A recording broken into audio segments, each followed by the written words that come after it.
Hello, and welcome to another episode of Incremental Doom. For your consideration, a mutation, a deviation from the norm. Inspect, if not expect, tonight's selected literary form. Divinations and ruminations on this life's horror and hollow, now salted with rhyme and meter for you to sample, savor, and swallow. Tonight, poetry. Haunted Houses by Henry Wadsworth Longfellow. The Bells by Edgar Allan Poe. Darkness by Lord Byron. Auguries of Innocence by William Blake. The Second Coming by W.B. Yeats. The Cremation of Sam Mcgee by Robert W. Service. Haunted Houses. Henry Wadsworth Longfellow. All houses wherein men have lived and died are haunted houses. Through the open doors the harmless phantoms on their errands glide, with feet that make no sound upon the floors. We meet them at the doorway, on the stair, along the passages they come and go. Impalpable impressions on the air, a sense of something moving to and fro. There are more guests at table than the hosts invited. The illuminated hall is thronged with quiet, inoffensive ghosts, as silent as the pictures on the wall.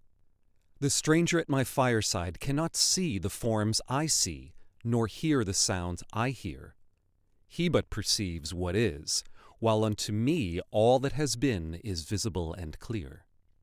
We have no title deeds to house or lands. Owners and occupants of earlier dates, from graves forgotten, stretch their dusty hands, and hold in mortmain still their old estates. The spirit world around this world of sense floats like an atmosphere, and everywhere wafts through these earthly mists and vapors dense a vital breath of more ethereal air. Our little lives are kept in equipoise by opposite attractions and desires, the struggle of the instinct that enjoys, and the more noble instinct that aspires. These perturbations, this perpetual jar of earthly wants and aspirations high, come from the influence of an unseen star, an undiscovered planet in our sky. And as the moon from some dark gate of cloud throws o'er the sea a floating bridge of light, across whose trembling planks our fancies crowd into the realm of mystery and night, so from the world of spirits there descends a bridge of light, connecting it with this, o'er whose unsteady floor that sways and bends, wander our thoughts above the dark abyss.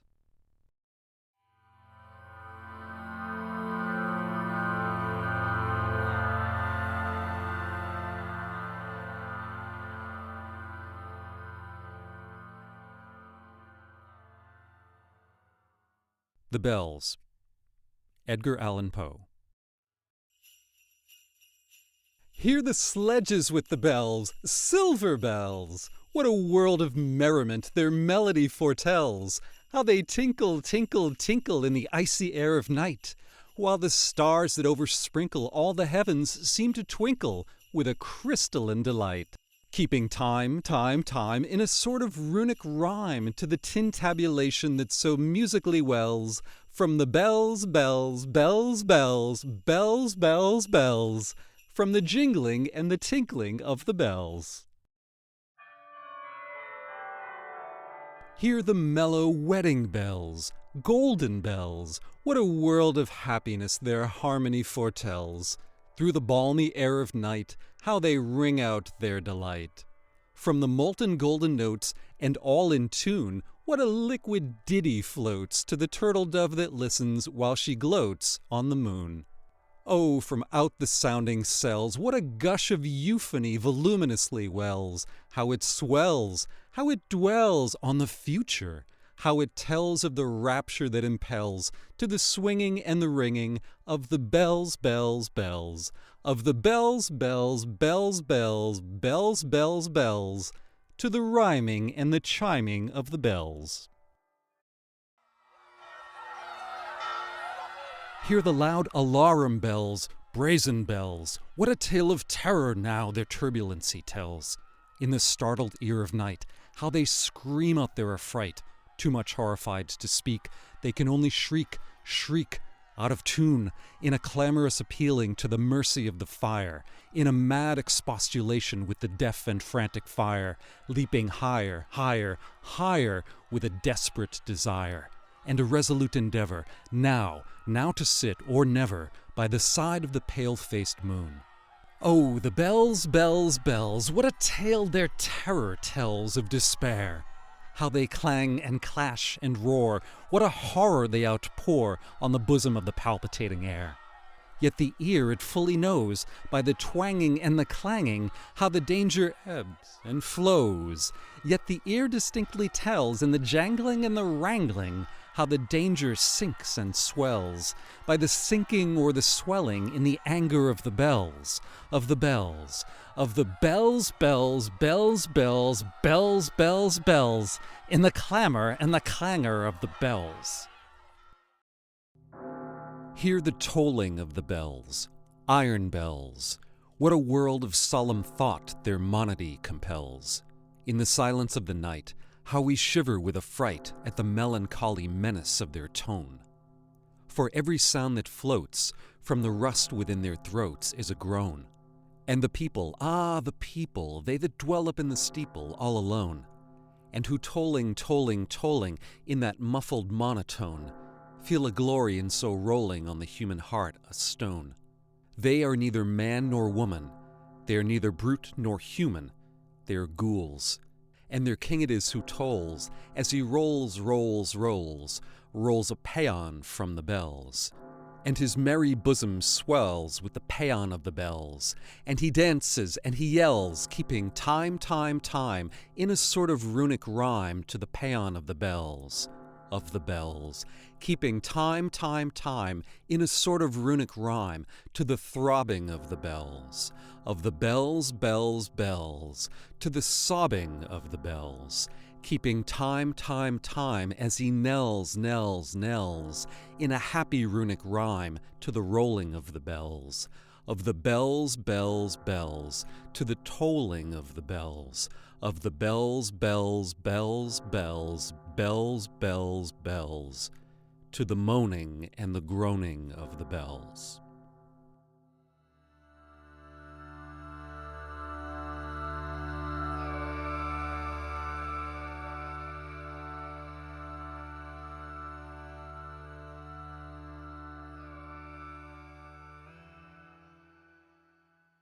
Darkness.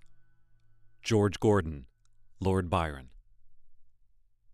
I had a dream, which was not all a dream.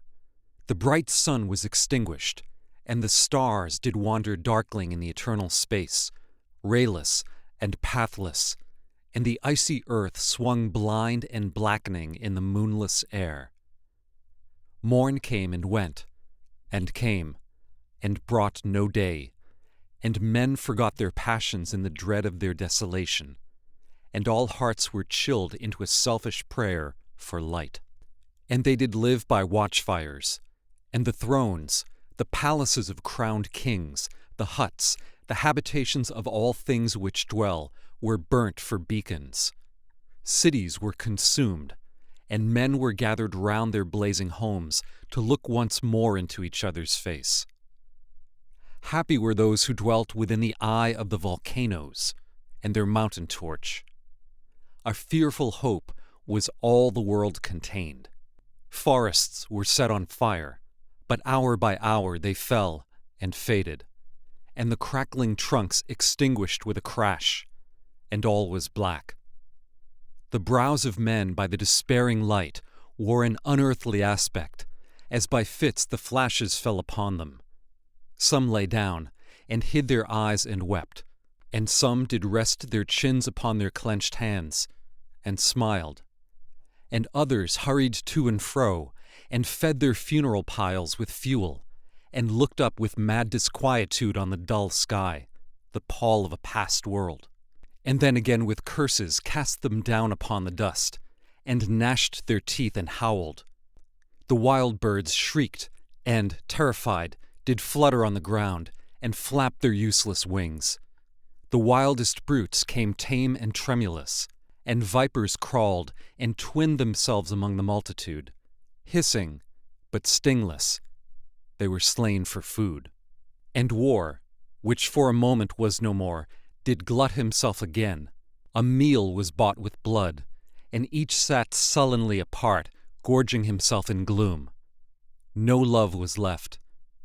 All earth was but one thought, and that was death, immediate and inglorious.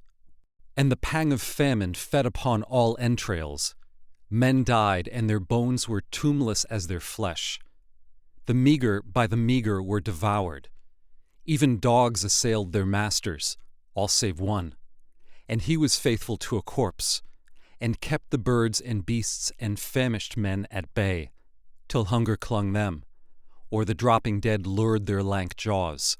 Himself sought out no food, but with a piteous and perpetual moan, and a quick desolate cry, licking the hand which answered not with a caress, he died. The crowd was famished by degrees, but 2 of an enormous city did survive, and they were enemies. They met beside the dying embers of an altar place where had been heaped a mass of holy things for an unholy usage. They raked up, and shivering scraped with their cold skeleton hands the feeble ashes, and their feeble breath blew for a little life, and made a flame which was a mockery. Then they lifted up their eyes as it grew lighter, and beheld each other's aspects, saw, and shrieked, and died. Even of their mutual hideousness they died, unknowing who he was upon whose brow famine had written fiend. The world was void. The populous and the powerful was a lump, seasonless, herbless, treeless, manless, lifeless, a lump of death, a chaos of hard clay. The rivers, lakes, and ocean all stood still, and nothing stirred within their silent depths. Ships sailorless lay rotting on the sea, and their masts fell down piecemeal. As they dropped, they slept on the abyss without a surge. The waves were dead. The tides were in their grave. The moon, their mistress, had expired before. The winds were withered in the stagnant air, and the clouds perished. Darkness had no need of aid from them. She was the universe.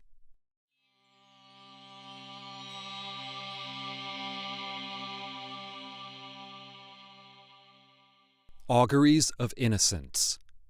William Blake. To see a world in a grain of sand, and a heaven in a wild flower, hold infinity in the palm of your hand, and eternity in an hour. A robin redbreast in a cage puts all heaven in a rage. A dove-house filled with doves and pigeons shoulders hell through all its regions. A dog starved at his master's gate predicts the ruin of the state. A horse misused upon the road calls to heaven for human blood. Each outcry of the hunted hare a fibre from the brain does tear. A skylark wounded in the wing a cherubim does cease to sing. The gamecock, clipped and armed for fight, does the rising sun affright. Every wolf's and lion's howl raises from hell a human soul. The wild deer, wandering here and there, keeps the human soul from care. The lamb misused breeds public strife, and yet forgives the butcher's knife. The bat that flits at close of eve has left the brain that won't believe. The owl that calls upon the night speaks the unbeliever's fright. He who shall hurt the little wren shall never be beloved by men. He who the ox to wrath has moved shall never be by woman loved. The wanton boy that kills the fly shall feel the spider's enmity. He who torments the chaffer's sprite weaves a bower in endless night. The caterpillar on the leaf repeats to thee thy mother's grief. Kill not the moth nor butterfly, for the last judgment draweth nigh. He who shall train the horse to war shall never pass the polar bar. The beggar's dog and widow's cat, feed them, and thou wilt grow fat. The gnat that sings his summer's song, poison gets from slander's tongue. The poison of the snake and newt is the sweat of envy's foot. The poison of the honey bee is the artist's jealousy. The prince's robes and beggar's rags are toadstools on the miser's bags. A truth that's told with bad intent beats all the lies you can invent. It is right, it should be so. Man was made for joy and woe. And when this we rightly know, through the world we safely go. Joy and woe are woven fine, a clothing for the soul divine. Under every grief and pine runs a joy with silken twine. The babe is more than swaddling bands throughout all these human lands. Tools were made, and born were hands. Every farmer understands.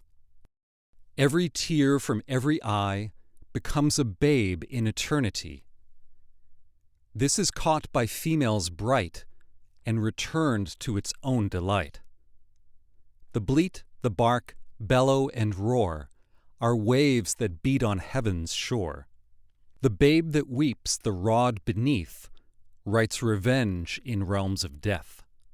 The beggar's rags fluttering in air does to rags the heavens tear.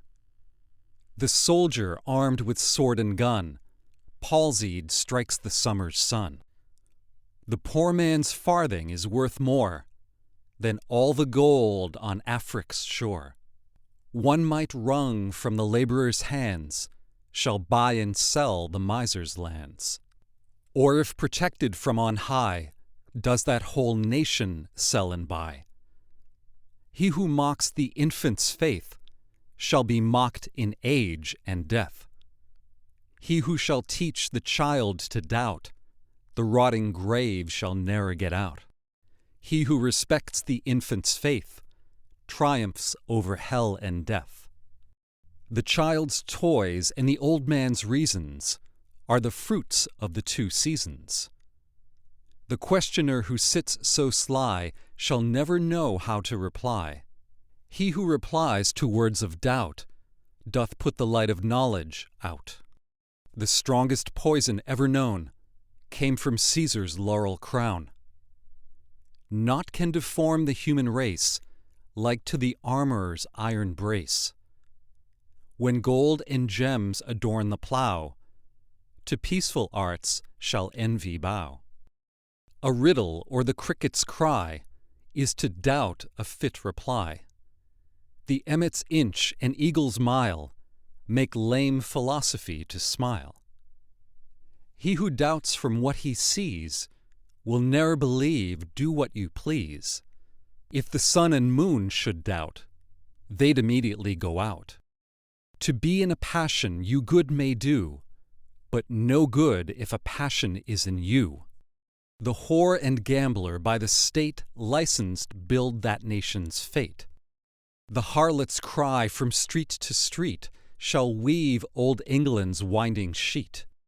The winners shout the loser's curse, dance before dead England's hearse. Every night and every morn some to misery are born. Every morn and every night some are born to sweet delight. Some are born to sweet delight. Some are born to endless night. We are led to believe a lie when we see not through the eye, which was born in a night to perish in a night, when the soul slept in beams of light. God appears and God is light to those poor souls who dwell in night, but does a human form display to those who dwell in realms of day.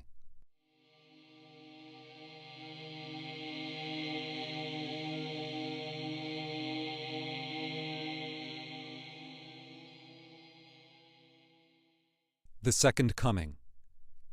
W.B. Yeats. Turning and turning in the widening gyre, the falcon cannot hear the falconer. Things fall apart, the center cannot hold, Mere anarchy is loosed upon the world. The blood-dim tide is loosed, and everywhere the ceremony of innocence is drowned. The best lack all conviction, while the worst are full of passionate intensity. Surely some revelation is at hand. Surely the second coming is at hand. The second coming. Hardly are those words out when a vast image out of Spiritus Mundi troubles my sight. Somewhere in the sands of the desert, a shape with lion body and the head of a man, a gaze blank and pitiless as the sun, is moving its slow thighs, while all about it reel shadows of the indignant desert birds. The darkness drops again. But now I know that 20 centuries of stony sleep were vexed to nightmare by a rocking cradle, and what rough beast, its hour come round at last, slouches toward Bethlehem to be born?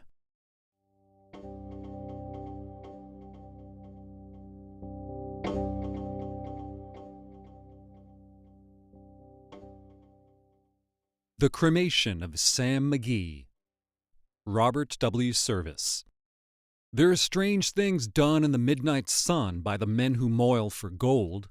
The Arctic trails have their secret tales that would make your blood run cold. The northern lights have seen queer sights, but the queerest they ever did see was that night on the marge of Lake Lebarge I cremated Sam Mcgee. Now Sam Mcgee was from Tennessee, where the cotton blooms and blows. Why he left his home in the South to roam round the pole, God only knows. He was always cold, but the land of gold seemed to hold him like a spell, though he'd often say in his homely way that he'd sooner leave and hail. On a Christmas day we were mushing our way over the Dawson Trail. Talk of your cold, through the parka's fold it stabbed like a driven nail. If our eyes we'd closed, then the lashes froze till sometimes we couldn't see.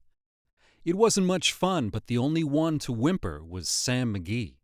And that very night as we lay packed tight in our robes beneath the snow, and the dogs were fed and the stars o'erhead were dancing heel and toe, he turned to me and, "Cap," says he, "I'll cash in this trip, I guess. And if I do, I'm asking that you won't refuse my last request." Well, he seemed so low that I couldn't say no. Then he says with a sort of moan, "It's the cursed cold, and it's got right hold till I'm chilled clean through to the bone. Yet, 'tain't being dead, it's my awful dread of the icy grave that pains. So I want you to swear that, foul or fair, you'll cremate my last remains." A pal's last need is a thing to heed, so I swore I would not fail. And we started on at the streak of dawn, but God, he looked ghastly pale. He crouched on the sleigh, and he raved all day of his home in Tennessee. And before nightfall, a corpse was all that was left of Sam Mcgee.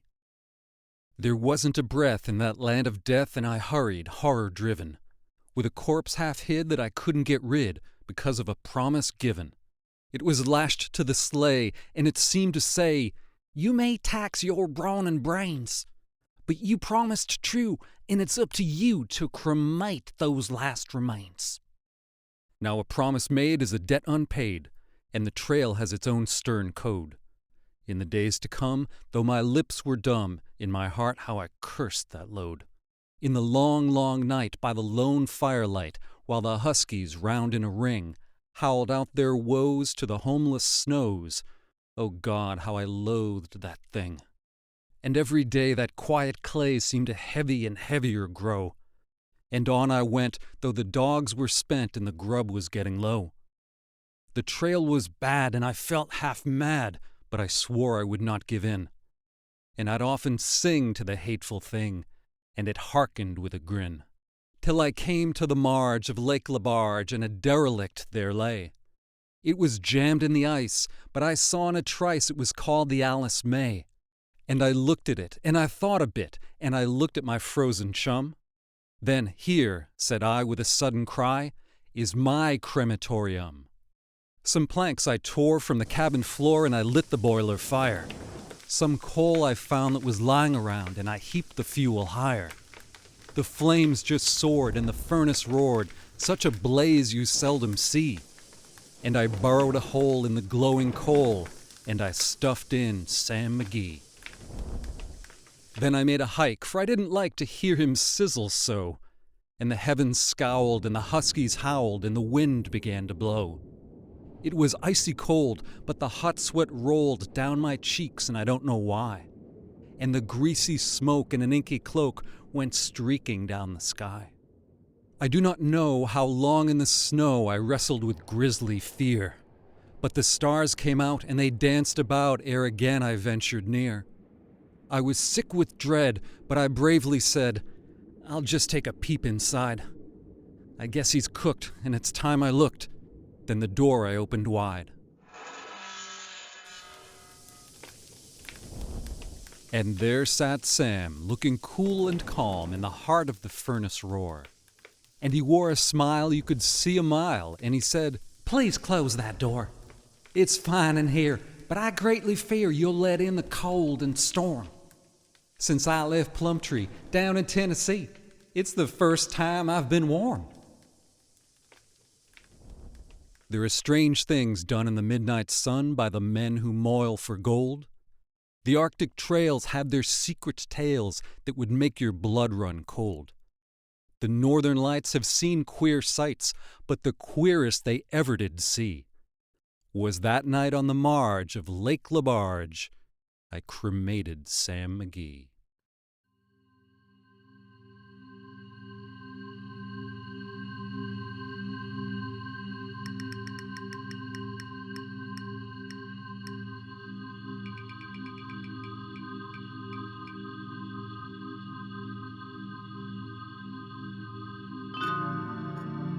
For more tales of literary horror to unsettle you, click the subscribe button below. Incremental Doom, Exponential Entertainment. I'm Edgar.